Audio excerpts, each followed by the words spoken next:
అసలు అమ్మవారి అనుగ్రహం కలిగినటువంటి వాడికి ఉండేటటువంటి లక్షణమేమి అంటే వాడు నిరంతరము పరిశీలనాత్మకమైనటువంటి దృష్టితో ఉంటాడు. ధర్మం వైపుకి అడుగు వేస్తాడు తప్ప అధర్మం వైపుకి అడుగు పడకుండా ఆవిడ జాగ్రత్తగా పొదివి పట్టుకుని ఎప్పుడూ ధర్మం గురించి ఆలోచించేటట్టుగా చేస్తుంది. అది మనిషిని రక్షిస్తుంది. నేను ఎందుకు ఈ మాట అంటున్నానో మీరు బాగా గుర్తుపెట్టుకోవాలి. మనుష్య జన్మ ఎందో పునర్జన్మని పరమేశ్వరుడు నిర్ణయము చెయ్యడు. ఇది ప్రాణప్రదం ఈ సిద్ధాంతం.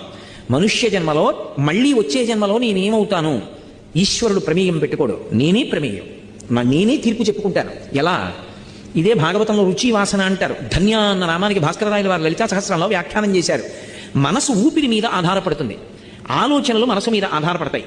ప్రతి విషయం చేసినవన్నీ మనసు గుర్తుపెట్టుకుంటుంది. రుచి వాసన అనుభవిస్తుంది, వాసన గుర్తుపెట్టుకుంటుంది, మిల్లిమిల్లిగా వదిలేస్తుంది, కొన్నిటిని పట్టుకుంటుంది. బాగా తనకిష్టమైనదేదో దాని మీద నిలబడిపోతుంది.